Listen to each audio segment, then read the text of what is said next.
Hello বন্ধুরা, আমি শাক গন্ডেল। আজকে এই ভিডিওতে বাংলা সিনেমার ন্যাশনাল প্লেক্স কালেকশন সম্পর্কে আপনাদেরকে জানাবো। 5খানা বাংলা সিনেমা গত সপ্তাহে চলেছে গোটা ওয়েস্ট বেঙ্গল জুড়ে। সেই ছবিগুলোর প্লেক্স কালেকশন বলবো আপনাদেরকে। একটা হচ্ছে বহুরূপ, তার সঙ্গে সঙ্গে সরলাক্ষম, তার সঙ্গে সঙ্গে বেলা, তার সঙ্গে সঙ্গে রয়েছে ধূমকেতু এবং পুতুল নাচের রীতিকথা।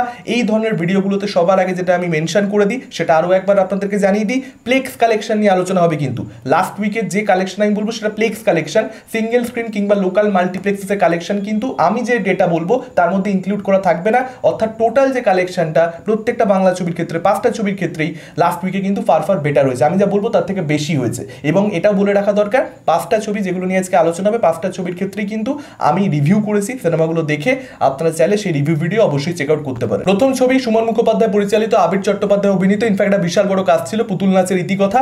সেই ছবিটার কিন্তু লাস্ট উইকে 20,000 টাকার কম অ্যাকচুয়ালি প্লেক্স কালেকশন এসেছে।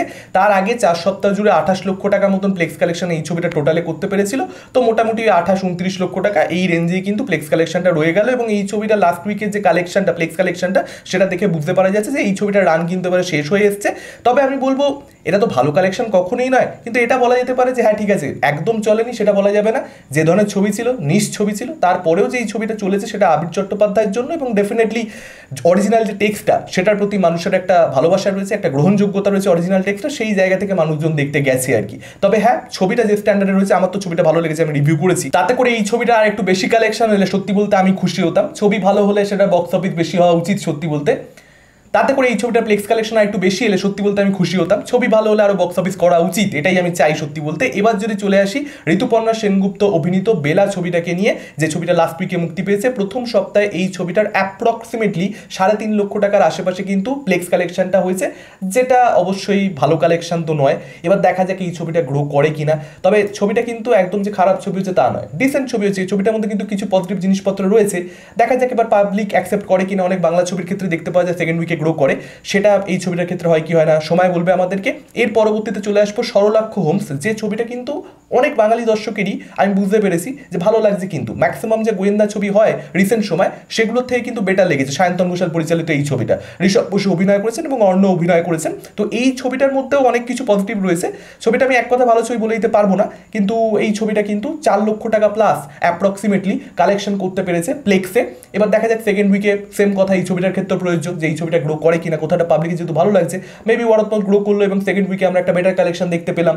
দেখা যাক সেটা এই ছবিটার ক্ষেত্রে হয় কিনা। এবারে কথা বলবো ধূমকেতু নিয়ে। 2,47 লক্ষ টাকা অ্যাকচুয়ালি ধূমকেতু লাস্ট উইক অব্দি প্লেক্স কালেকশন ছিল, এবং 20 লক্ষ টাকার আশেপাশে প্লেক্স কালেকশনটা লাস্ট উইকে হয়েছে এই ছবিটার প্লেক্সে। এবং টোটাল যে প্লেক্স কালেকশনটা এই ছবিটার ক্ষেত্রে 3 সপ্তাহ পরবর্তীতে সেটা গিয়ে দাঁড়ালো কিন্তু 2,67 লক্ষ টাকাতে। এবার 3 কোটি টাকা পার করবে। খাদানের যে প্লেক্স কালেকশনটা ছিল সেটাকে ধূমকেতু পার করে দেবে, এখানে পরিষ্কার বুঝতে পারা যাচ্ছে লাইফ টাইমে। কারণ বেশ কয়েকদিন কিন্তু ধূমকেতু এখনও চলবে। হ্যাঁ, ধূমকেতু কিন্তু এখনও যে পারফরমেন্সটা দিচ্ছে সেটা নতুন যে রিলিজগুলো সেগুলো দেখাতে পাচ্ছে না। তো সেই জায়গা থেকে ধূমকেতু কিন্তু 3 কোটির গন্ডিটা মনে হচ্ছে এখানে ক্রস করে যাবে। দেখা যাক সেটা শেষ অবধি হয় কি হয় না। এর পরবর্তীতে কথা বলবো সোম অভিনীত, আকাশ মালাকার পরিচালিত বহুরূপ ছবিটাকে নিয়ে, যে ছবিটার থেকে আমার আশা ছিল কিন্তু ছবিটা আমাকে অতটা স্যাটিসফাই করতে পারেনি। আমি রিভিউ দিয়েছি, আপনারা চাইলে চেক আউট করতে পারেন। তো সেই ছবিটার 4 লক্ষ টাকার আশেপাশে আর কি প্লেক্স কালেকশন হয়েছে, 4 লক্ষ টাকার কাছাকাছি প্লেক্স কালেকশন হয়েছে, যেটা ডেফিনেটলি ভালো কালেকশন নয়।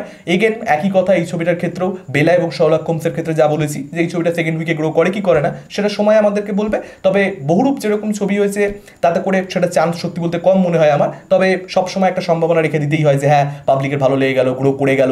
এই ছবিগুলোর বরাদ্দ আসলে কিরকম মানে বহুরূপের ক্ষেত্রে সেটা বোঝা খুব মুশকিল। তার কারণ বেলা বা সরলাক্ষ হোমসের মতন ছবির ক্ষেত্রে ওয়ারত্ব বোঝা যাচ্ছে, তার কারণ ওখানে কোনো হিরো নেই যারা একটা ফ্যান ফলোয়িং একটা সময় রয়েছে। সেই জায়গা থেকে তারা ছবি ভালো লাগুক না লাগুক ভালো বলে যাচ্ছে।